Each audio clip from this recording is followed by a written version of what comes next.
So yun, okay, KGX, kamusta tayong lahat? At ito yung TA natin sa AXS. Pasensya na, medyo na busy talaga ako ng ilang araw kasi gumawa tayo ng group, di ba? Sa Gainers Trade Strategy. At ito yun, no? Ito yung pinapakita ko dito sa page natin. So ayan yung mga trade, no? Mapapansin nyo.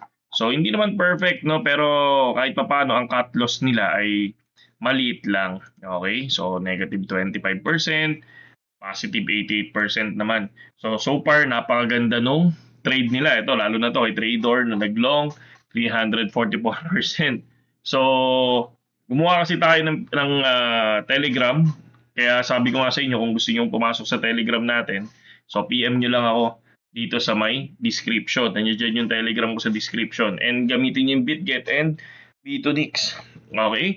So ngayon, ito yung TA natin sa AXS kahapon is okay naman. Pero balikan lang natin sila BTC. So ito yung kay BTC natin ha. So nakita nyo yung TA natin noong nakaraan, yung huling video. So naabot naman yung first TP natin pero yung second TP hindi naabot. Okay? So ngayon, kay Jex, anong gagawin mo ngayon dito? So we'll see. Tingnan natin kung ano yung mahanap natin today. Ito kasi is, for me, is resistance na to, tong area na to. So sa ngayon, kung mapapansin natin,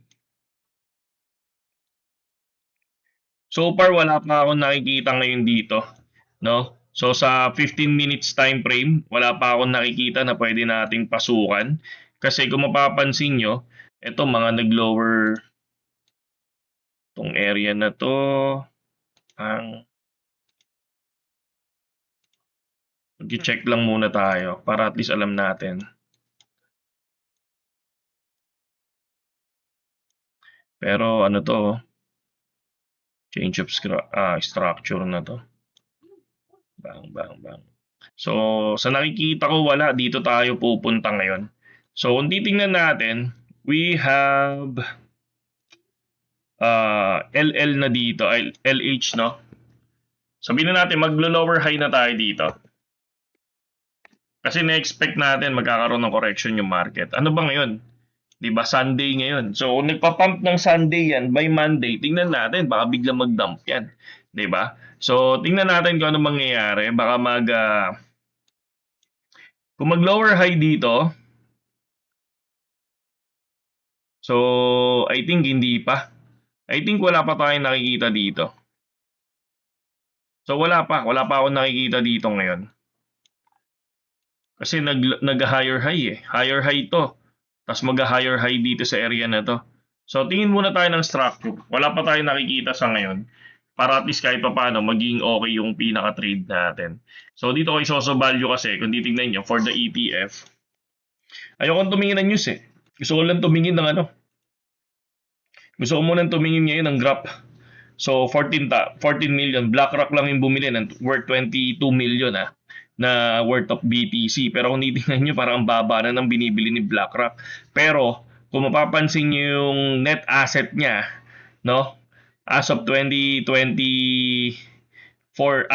April 2024, lumaki na, nag-63. Kasi the last time nakita natin to, 51, 52, 53, di ba? So, parang lumaki siya ng nag-positive 10 billion siya, no? So, yan yung nakikita natin dito. Kasi kung titingnan nyo dati, binabantayan natin to, mababa na to, nasa 51. Pero ngayon, bumibili ulit si BlackRock. Pero ngayon, mababa lang yung binili niya. So, we'll see kung anong pwedeng mangyari dyan. For the BTC talaga, tinitingnan natin yan. Kahit sa 5 minutes time frame. So, tingin tayo. Sideways eh. No? Sideways. Sideways yung nakikita natin dito. Sideways lang siya eh.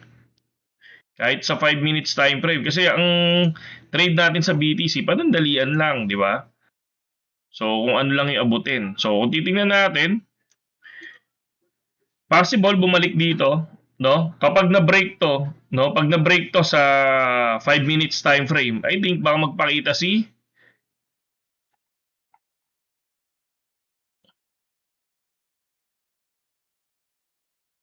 78, 400, 78, 400. Nasa area tayo ng 77,900. So, ang pinakamataas na pwede niyang marating for me, ito pa rin yung resistance natin, 79,330. So, Yan lang. Ganyan lang tayo mag-check, no? Kung ano yung gusto nating pasukin. Nagtitingin lang tayo ng support and resistance kung saan tayo makakita. Kung makakita tayo ng horizontal, ayun, ginagawa ko yun. Kung makakita naman ako ng ibang klaseng support and resistance, ginagawa ko din. Kung makakita ako ng higher high, higher low, ginagawa ko din. Pag nakakita ako ng lower high, lower low, so ginagawa ko din, di ba? So lahat ng klase ng support and resistance, doon lang tayo bumabase. No, pero dito kung napapansin ninyo, kailangan talaga ng volume. Kaya yan nare-reject, nawawala yung volume, bumabagsak talaga. No, pero kung titingnan nyo, kung sa 5 minutes time frame, bumasag yan, panigurado, may angat yan. Dito din, syempre dito din, huwag natin kakalimutan yung downside. So possible, pwedeng bumalik yan ng 77,300. Isa yan. Isa sa tinitingnan natin yan. Tapos, ito yung pinaka ano niya, 77,000. Sabihin na natin 77. 77, mabilis yan. Kapag 5 minutes time frame, mabilis yan. Pwede yan mag-drop bigla or pwede yan umangat. Parang ito, di ba? Mabilis, sa 5 minutes time frame, kinuha niya yan. Okay? So, yun lang nakikita natin. Wala naman tayo nakikita masyadong i-trade ngayon, kundi sa gainers trade strategy pa lang. So, we'll see. Tingnan natin to.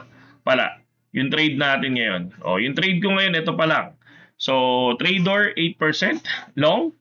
And dito tayo kay Orca, naka 19% na tayo. Actually, kay Orca, pangatlong trade ko na to kay Orca, no? So, sinend natin yan sa Telegram natin. Sa mga gustong pumasok sa Telegram, PM nyo lang ako. At para at least doon tayo mag-usap-usap. Pasensya na, naging busy tayo.